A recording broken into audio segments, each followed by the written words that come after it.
भारतीय जनता पक्षाच्या वतीने ST smart card NCMC नोंदणी शिबिर संपन्न।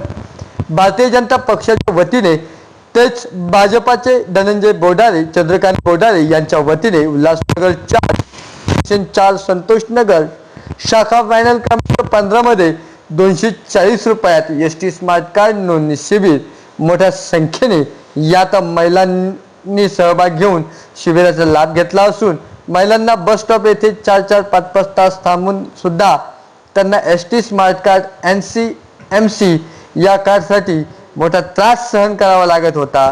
तसेच स्थानिक महिला या शिबिराला मोठ्या संख्येने उपस्थित झाल्या होत्या।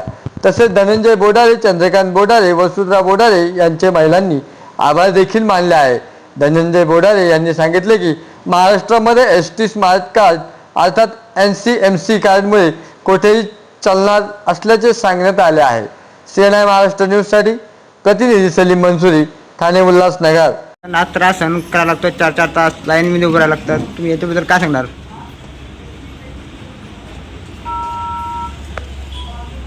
ST डेपोमध्ये गेल्यानंतर 4 तास 5 तास लाईनमध्ये उभं राहायचं आणि पहाटे 5 वाजल्यापासून लोक लाईनमध्ये उभे राहतात, महिला लाईनमध्ये उभे राहतात। त्यानंतर सुद्धा फक्त STमध्ये रोज फक्त 100 कुपन दिले जातात।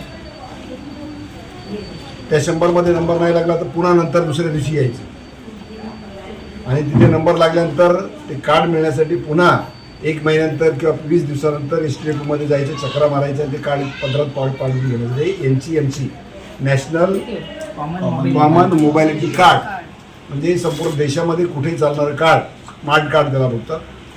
महाराष्ट्रामध्ये ST महामंडळाच्या अर्ध्या तिकिटासाठी हे फायदेशीर ठरणार आहे।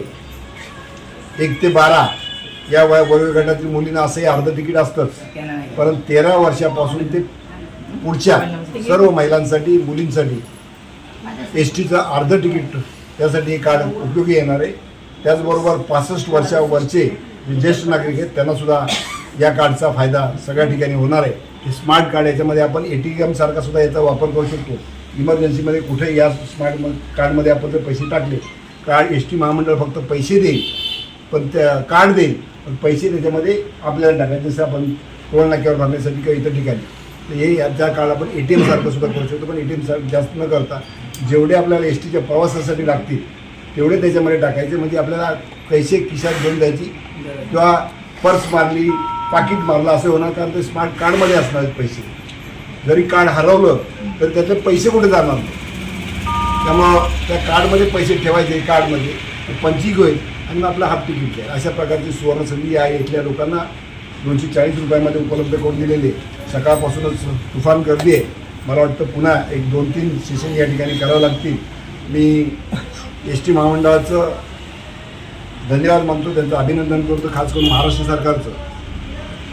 देवाभाऊंनी जसं लाडक्या बहिणींना सांभाळलेलं आहे, तर सर्व बहिणींना म्हणजे फिरणं आजकाल कठीण झालेलं आहे, महाग झालेलं आहे, न परवडणार झालेलं आहे। त्यामुळे अर्ध्या तिकिटामध्ये कुठे फिरा, म्हणजे तीर्थयात्रा करा, माहेरी जा, सासरी जा, अशा प्रकारची सुवर्ण संधी देवाभाऊंच्या सरकारने दिली। त्याबद्दल त्यांचं मी अभिनंदन करतो, त्यांना धन्यवाद देतो। आणि नागरिकांना अमृत ज्येष्ठ नागरिक म्हणजे 75 वर्षाच्या वरचे त्यांना फुकट प्रवास, आता फिरायचा आणि आपल्या जीवनाचा आनंद घ्यायचा। आतापर्यंत कुटुंबासाठी राबलेले, आता स्वतःसाठी जगण्यासाठी सरकारने संधी उपलब्ध करून दिली, त्याचा नक्कीच फायदा घेतील।